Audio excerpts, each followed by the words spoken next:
Oi, sétimo ano. E aí, tudo bem com vocês? Já tô morrendo de saudade de vocês.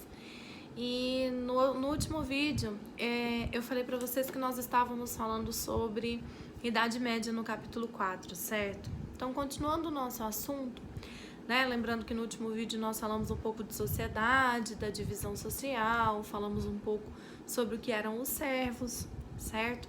Então, continuando dentro desse assunto, no livro de vocês, queria que vocês acompanhassem no livro, durante a videoaula, página 48 e 49, nós temos aqui algumas das obrigações destes servos. Algumas muito importantes. Quem fez a atividade que eu pedi do fichamento, que inclusive estou muito feliz que muitos entregaram, devem ter visto isso no livro de vocês. A importância do que eram esses impostos que os servos eram obrigados a pagar para os senhores feudais.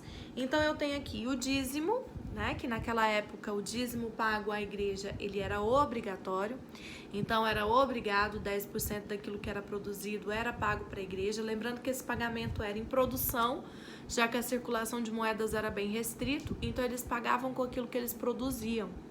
Então eu tinha a igreja, né, como eu expliquei no vídeo anterior, sendo muito forte, sendo formadora de opinião e principalmente tendo influência política frente à população. Então ela determinava muito do que as pessoas podiam e não podiam fazer. Então esse dízimo era obrigatório. Aqui no livro também a gente vai ter a talha, que era a metade daquilo que o servo produzia deveria ser destinado ao senhor feudal, à nobreza. Além da talha, eu vou ter a corveia, que eram de 2 a 3 dias, que eles eram obrigados a trabalhar de forma gratuita nas terras dos senhores feudais. E também vou ter a banalidade, que eles tinham que pagar uma taxa para utilizarem as ferramentas para eles mesmos trabalharem. Tenso, né, gente?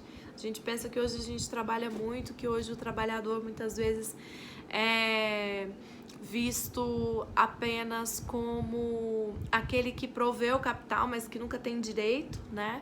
Imagina nessa época que você tinha que pagar literalmente para trabalhar, mais ou menos nesse sentido. E aí, dentro dessas duas páginas também, nós vamos ter a divisão de como era o feudo, as terras do feudo.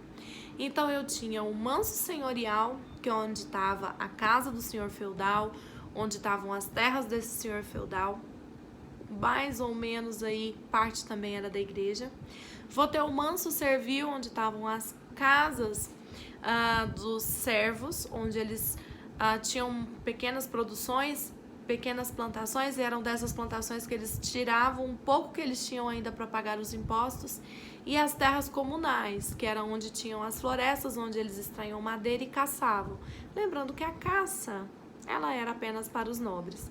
Então, ser vegetariano naquela época, meus queridos, não era moda, era necessidade. Era muito difícil eles terem acesso à carne naquela época. Então, o pouco que eles caçavam, o pouco que eles criavam, os animais que eles criavam, eram mais para a nobreza e para os senhores feudais. Ao camponês, ao servo, sobrava aí algumas frutas e verduras e na maioria estragadas, né? A parte boa mesmo era sempre levada para os nobres. Tenso, não é verdade? Pois bem, continuando então falando sobre a Idade Média e essa questão da divisão do feudo, eles faziam uma rotação trienal de culturas, então eles eram inteligentes. Então eles dividiam, olha lá, tá vendo? Eles faziam uma rotação trienal, ó. Então enquanto eu tinha 2 partes da terra sendo utilizadas para o plantio, a outra ficava em descanso para recuperar os nutrientes e tudo mais. E aí eles iam fazendo essa rotação. Isso facilitava o quê? Uma produtividade maior e diminuía a fome, visto que a população era muito maior daquilo que eles tinham condições de produzir. Aqui no livro eles até citam uma outra forma que eles utilizavam antes da trienal, que eles dividiam a terra ao meio, tá vendo? E era muita terra que ficava em descanso, então era pouca comida, não estava conseguindo sustentar todo mundo. Então, por isso eles passaram a fazer esse sistema trienal. E aí, continuando no livro de vocês, a gente vai ver algumas das características específicas desse domínio da igreja, que inclusive eu disse que traria aqui algumas dessas características. Então, pois bem, aqui na página 52, a gente tem algumas dessas influências partindo para a parte militar, com as cruzadas.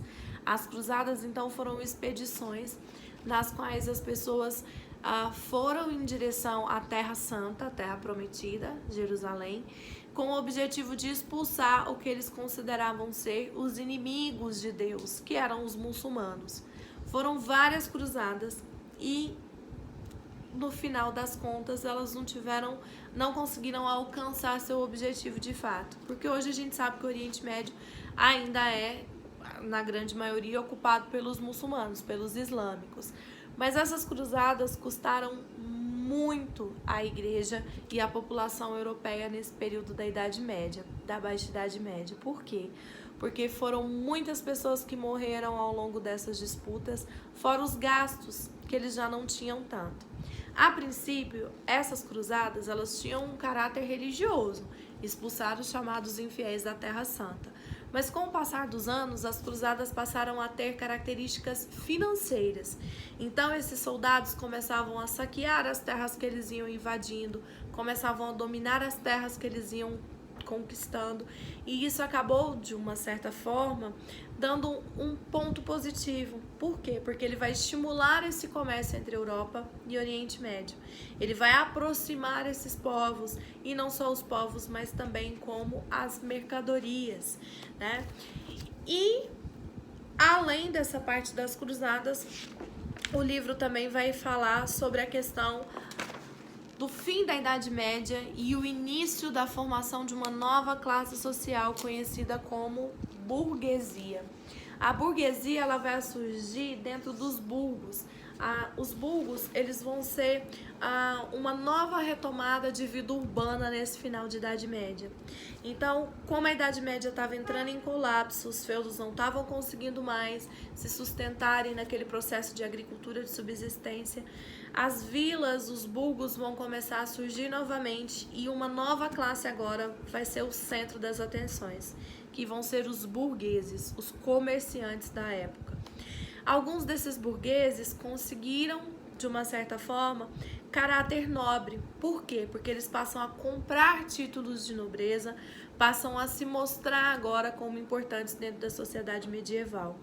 E muitos deles, por questão financeira, passam agora então a serem os chamados banqueiros, né? Os bancos começam a surgir no sentido de emprestar dinheiro para esses novos investidores. E esse ato de emprestar dinheiro e cobrar juros, a Igreja Católica a princípio condenava, considerado como o pecado da usura.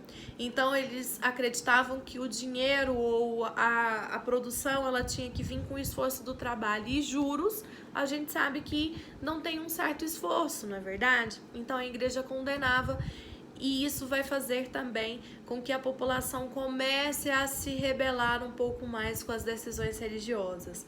Isso vai abrir uma abertura para um próximo tópico que a gente vai continuar depois, que vai ser a questão da reforma protestante, né? Lutero vai defender muito essa questão da propriedade privada, do enriquecimento, e isso tudo, de uma certa forma, vai facilitar esse crescimento do protestantismo na Europa.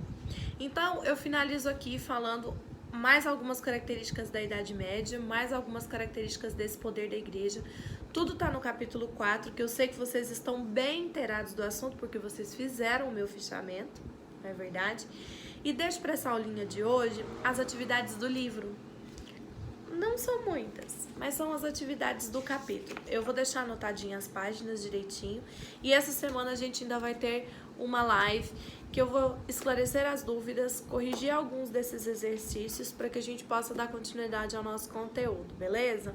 Fica aqui o meu beijo e garanto para vocês que juntos nós vamos conseguir superar tudo isso, tá?